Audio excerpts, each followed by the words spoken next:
여러분은 건강식품하면 무엇이 떠오르시나요? 아마 많은 분들이 계란을 떠올리실 겁니다. 단백질이 풍부하고 영양가가 높다고 알려진 계란. 하지만 이것을 잘못 섭취하면 오히려 독이 될 수 있다는 사실 알고 계셨나요? 저는 올해로 92세, 60년 넘게 내과 전문의로 일해온 박인철 박사입니다. 지금도 매주 화요일마다 경기도 시흥의 요양센터에서 어르신들을 진료하고 있습니다. 사람들은 제 나이에 어떻게 아직도 의사 일을 할 수 있냐고 물어보곤 합니다. 비결이 궁금하신가요? 놀랍게도 제 건강 비결 중 하나는 바로 계란입니다. 하지만 그냥 먹는 것이 아니라 특별한 방법으로 먹습니다. 오늘은 제가 수천 명의 노인 환자들을 진료하며 발견한 계란 섭취에 관한 중요한 이야기를 여러분과 나누려 합니다. 여러분의 식탁에도 매일 계란이 오르지 않나요? 혹시 건강을 위한다는 마음으로 잘못된 방법으로 섭취하고 계신 것은 아닌지 오늘 이 이야기를 통해 확인해 보시기 바랍니다. 이 영상은 끝까지 보셔야 전체 맥락을 정확히 이해하실 수 있습니다. 지금 구독과 좋아요 버튼도 눌러주시면 더 많은 건강 정보를 계속해서 받아보실 수 있습니다. 제 진료실에는 매년 수백 명의 노인 환자들이 찾아옵니다. 그 중에는 매일 계란을 먹는데도 건강이 나빠지는 분들이 많았습니다. 대표적인 사례로 서울 강북에 사시는 83세 김상기 어르신은 매일 아침 반숙 계란을 드시다가 살모넬라 폐혈증으로 입원하셨습니다. 처음에는 단순한 감염으로 생각했습니다. 하지만 자세히 물어보니 김 어르신은 지난 40년간 매일 아침 반숙 계란을 드셨고 최근에는 유통기한이 지난 계란도 종종 드셨다고 합니다.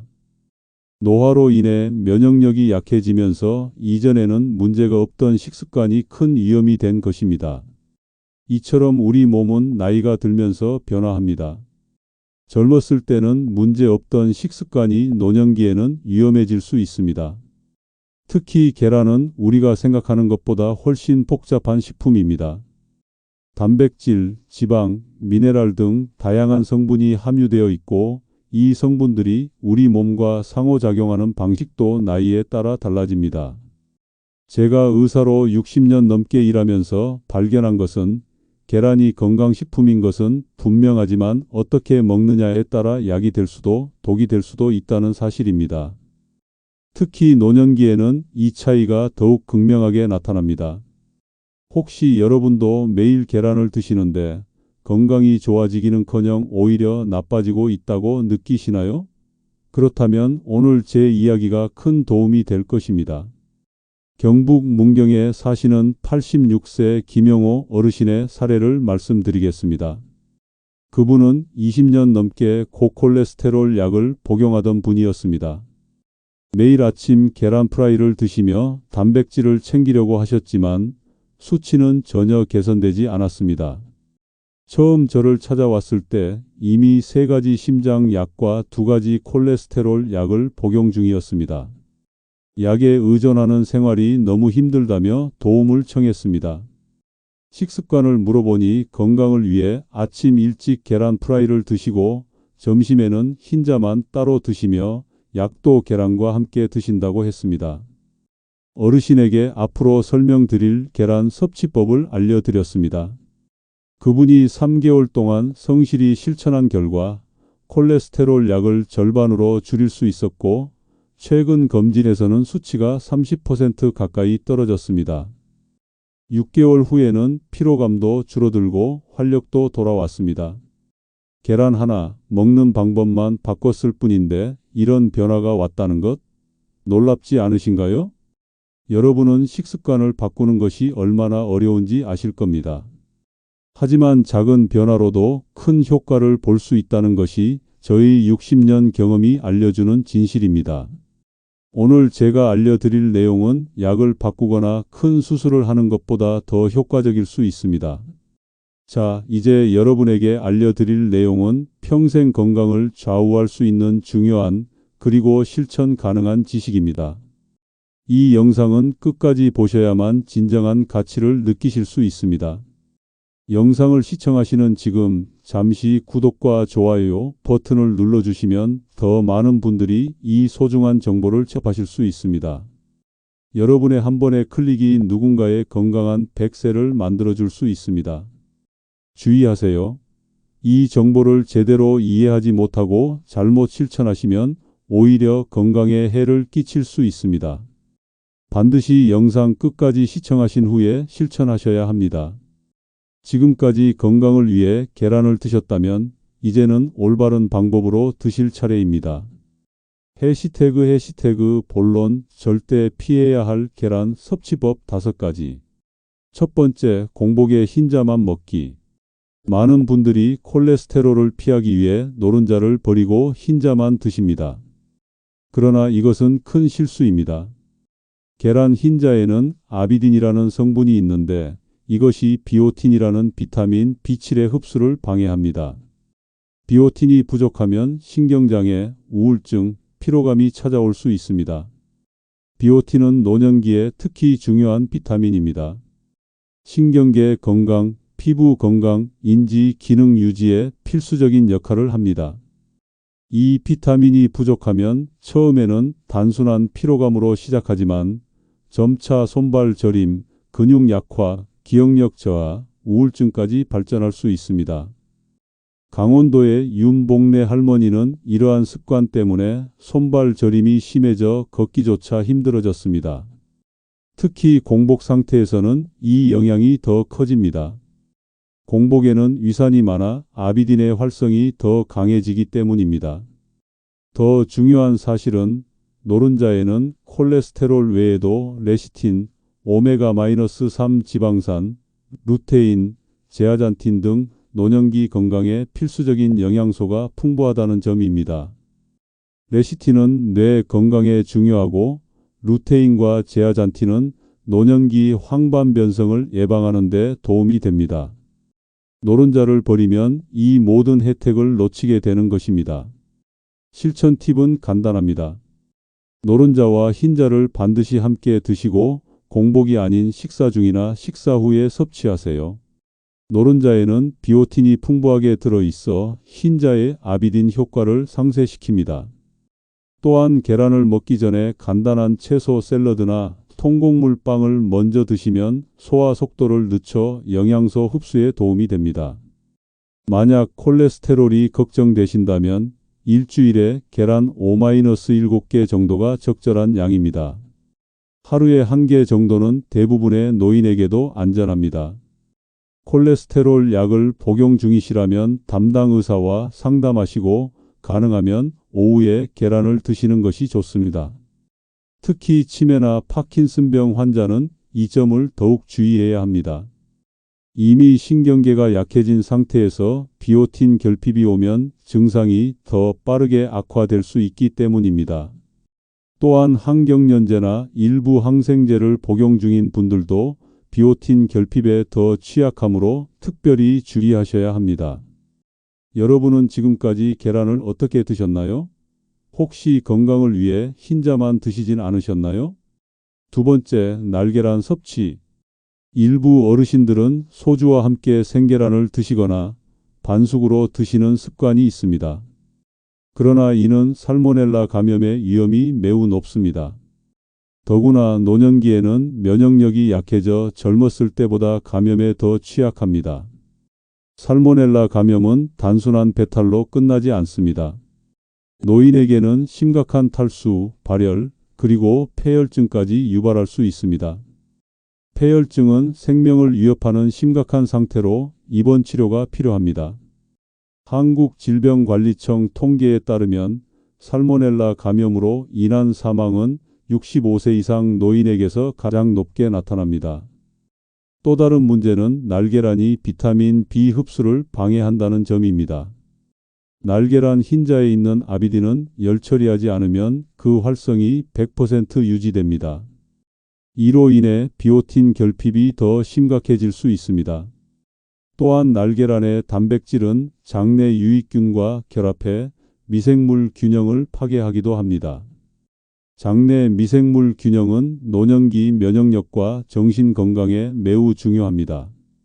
최근 연구에 따르면 장내 미생물 균형이 알츠하이머병, 파킨슨병, 우울증과도 연관이 있는 것으로 밝혀졌습니다. 82세 정만수 어르신은 평생 소주와 함께 생계란을 드시던 습관 때문에 심각한 폐혈증으로 중환자실에 입원하셨습니다.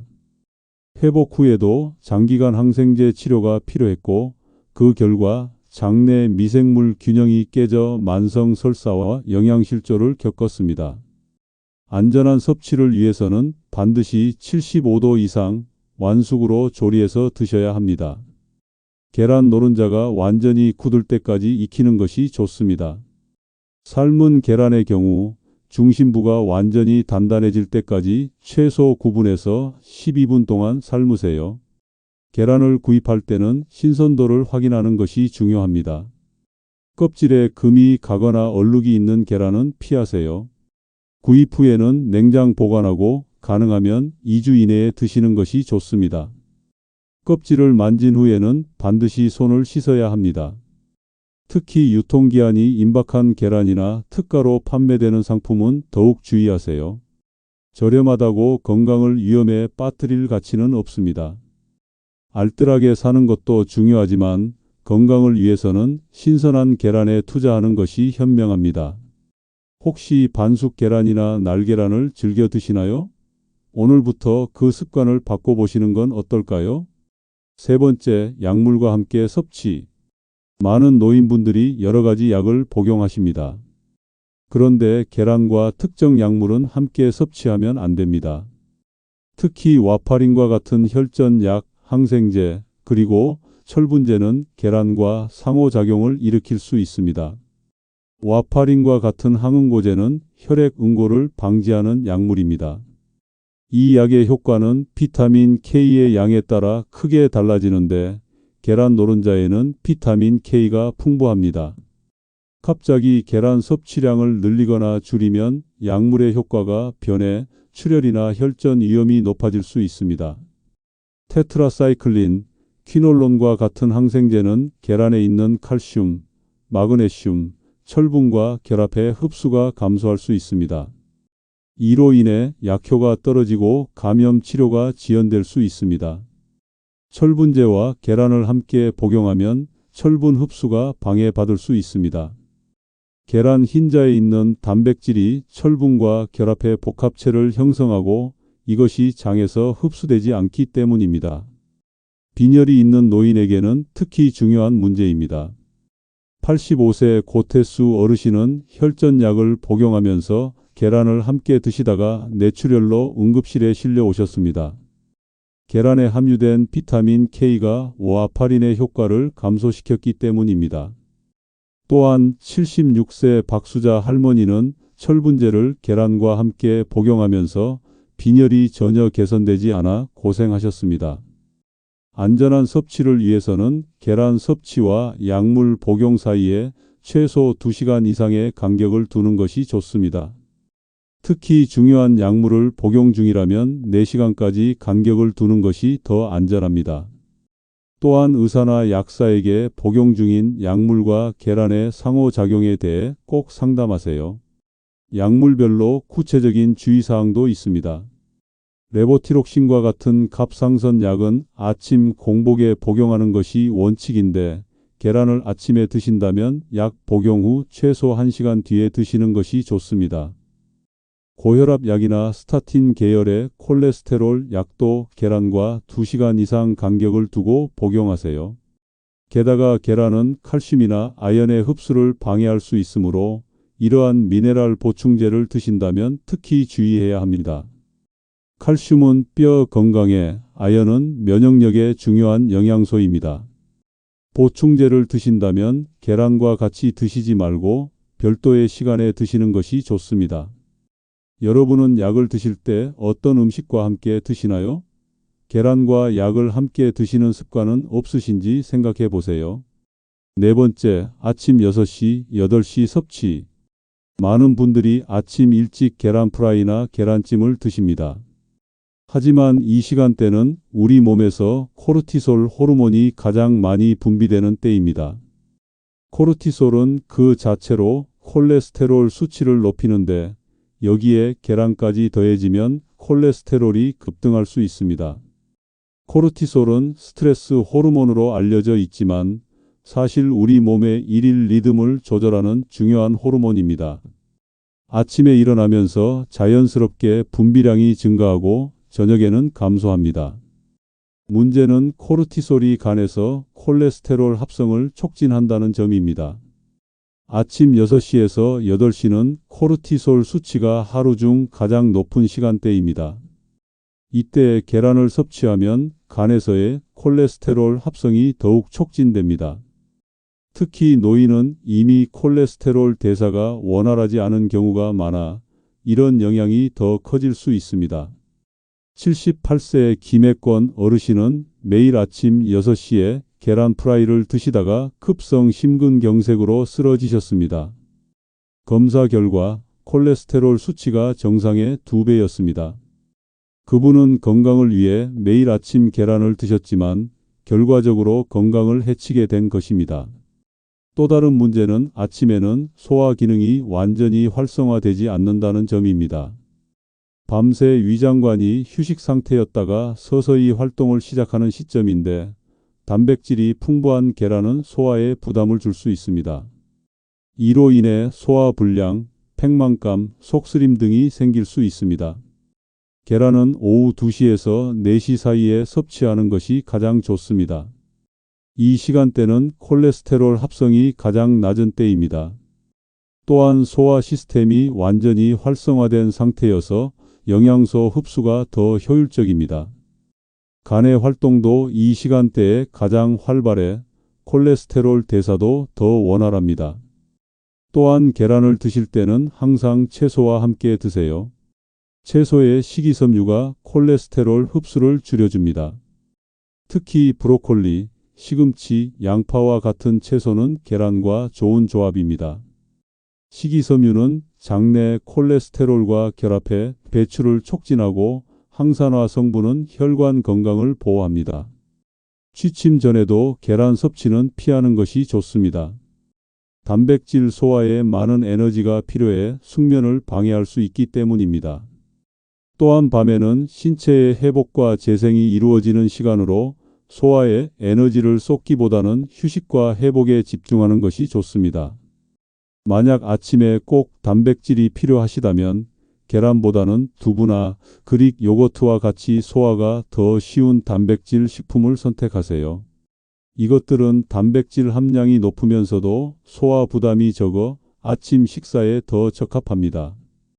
여러분은 보통 하루 중 언제 계란을 드시나요? 아침 일찍 드시는 습관이 있다면 시간을 바꿔보시는 건 어떨까요? 5번째, 고온 기름 조리. 계란 프라이는 많은 분들이 좋아하는 조리법입니다. 하지만 고온의 기름에서 계란을 조리하면 단백질이 변성되어 소화가 어려워지고 위 점막을 자극할 수 있습니다. 계란 단백질은 열에 매우 민감합니다. 100도가 넘는 고온의 기름에서 조리하면 단백질 구조가 심하게 변형되어 소화 효소가 작용하기 어려운 형태로 바뀝니다. 이는 소화 부담을 증가시키고 특히 위장 기능이 약해진 노인에게는 큰 문제가 될 수 있습니다. 더 큰 문제는 고온 조리 과정에서 발생하는 유해 물질입니다. 기름이 연기를 내는 온도를 넘으면 알데하이드, 아크롤레인 같은 유해 물질이 생성됩니다. 이 물질들은 위 점막을 직접 자극할 뿐 아니라 장기적으로는 염증을 유발하고 산화 스트레스를 증가시킵니다. 또한 고온 조리는 계란 노른자에 있는 콜린이라는 영양소를 파괴합니다. 콜린은 뇌 건강과 기억력 유지에 중요한 역할을 하며 노인의 인지 기능 감소를 늦추는 데 도움이 됩니다. 고온 조리로 이런 유익한 영양소가 파괴되는 것은 큰 손실입니다. 84세 이춘여 할머니는 매일 계란 프라이를 드시다가 만성 위염으로 고생하셨습니다. 식욕도 떨어지고 체중도 감소했지만 계란 조리법을 바꾸고 나서 위장 증상이 크게 개선되었습니다. 처음에는 단순히 소화가 잘 안 된다고 생각했지만 결국 고온에서 조리된 계란이 문제였던 것입니다. 82세 최병철 어르신도 비슷한 경험을 하셨습니다. 평생 계란 프라이를 좋아하셨는데 나이가 들면서 점점 소화가 안 되고 속쓰림이 심해졌습니다. 조리법을 삶는 방식으로 바꾼 후 소화 불편감이 크게 줄었고 단백질 영양 상태도 개선되었습니다. 계란은 찬물에 넣고 약한 불로 10분간 삶는 것이 가장 좋습니다. 이렇게 하면 단백질 변성이 최소화되어 영양소 흡수가 잘 되고 소화도 편해집니다. 물이 끓기 시작하면 불을 줄여 약한 불로 삶는 것이 중요합니다. 강한 불로 계속 끓이면 계란 단백질이 지나치게 경화될 수 있습니다. 다른 조리법으로는 저온에서 천천히 조리하는 계란찜이나 술안도 좋은 방법입니다. 전자는 물과 함께 부드럽게 익히는 방식이고 후자는 끓는 물에 계란을 살짝 익히는 방식입니다. 두 방법 모두 기름을 사용하지 않고 단백질의 변성을 최소화할 수 있습니다. 특히 전자레인지로 계란을 조리하는 것은 피하세요. 급속 가열로 단백질 구조가 심하게 변하고 때로는 폭발 위험도 있습니다. 전자레인지의 불균일한 가열은 일부분은 과열하고 일부분은 덜 익게 만들어 소화를 더 어렵게 만듭니다. 계란을 조리할 때는 허브나 향신료를 활용하는 것도 좋은 방법입니다. 강황, 후추, 파슬리 등은 소화를 촉진하고 항염증 효과가 있어 노인의 건강에 도움이 됩니다. 특히 강황에 있는 커큐민은 염증을 줄이고 뇌 건강에 좋습니다. 혹시 지금까지 계란 프라이를 즐겨 드셨다면 오늘부터는 삶는 방식으로 바꿔보시는 것이 어떨까요? 지금까지 노년기에 피해야 할 5가지 계란 섭취법에 대해 말씀드렸습니다. 계란은 분명 좋은 식품입니다. 하지만 잘못된 방법으로 드시면 오히려 건강을 해칠 수 있습니다. 다시 한번 요약해 드리자면 1. 공복에 흰자만 먹지 마세요. 마이너스 노른자와 함께 식사와 함께 드세요. 2. 날계란은 피하세요. 마이너스 반드시 완숙으로 조리하세요. 3. 약물과 함께 먹지 마세요. 마이너스 최소 2시간 간격을 두세요. 4. 아침 일찍 먹지 마세요. 마이너스 오후 2시에서 4시가 가장 좋습니다. 5. 고온 기름에 조리하지 마세요. 마이너스 물에 삶는 것이 최선입니다. 이러한 원칙을 지키면서 계란을 섭취한다면 계란은 단백질뿐 아니라 비타민 D, 비타민 B군, 셀레늄, 콜린 등 다양한 영양소를 효과적으로 공급해주는 완벽한 식품이 될 것입니다. 특히 노년기에는 단백질 섭취가 매우 중요합니다. 근육량 유지, 면역 기능 강화, 상처 치유 촉진 등 단백질은 다양한 역할을 합니다. 계란은 이러한 단백질을 가장 효율적으로 공급해주는 식품 중 하나입니다. 제가 92세에도 여전히 진료 활동을 할 수 있는 것은 이러한 작은 원칙들을 꾸준히 지켜왔기 때문입니다. 식습관은 하루아침에 바뀌지 않습니다. 하지만 오늘 배운 내용 중 한 가지만이라도 실천한다면 그것이 쌓여 큰 변화를 만들 것입니다. 이 5가지 원칙만 지켜도 계란은 여러분 건강에 보약이 될 것입니다. 지금 당장 실천할 수 있는 한 가지를 골라보세요. 내일 아침부터 계란을 삶아서 점심에 채소와 함께 드시는 건 어떨까요? 다음 영상에서는 노년기에 꼭 챙겨 드셔야 할 5가지 식품에 대해 알려드리겠습니다. 오늘처럼 의학적 근거를 바탕으로 실천 가능한 건강 비법을 공유해 드릴게요. 지금까지 시청해 주셔서 감사합니다. 구독과 좋아요 잊지 마시고 건강한 100세를 위한 현명한 선택 하루하루 실천하시길 바랍니다. 여러분의 건강한 노년을 응원합니다.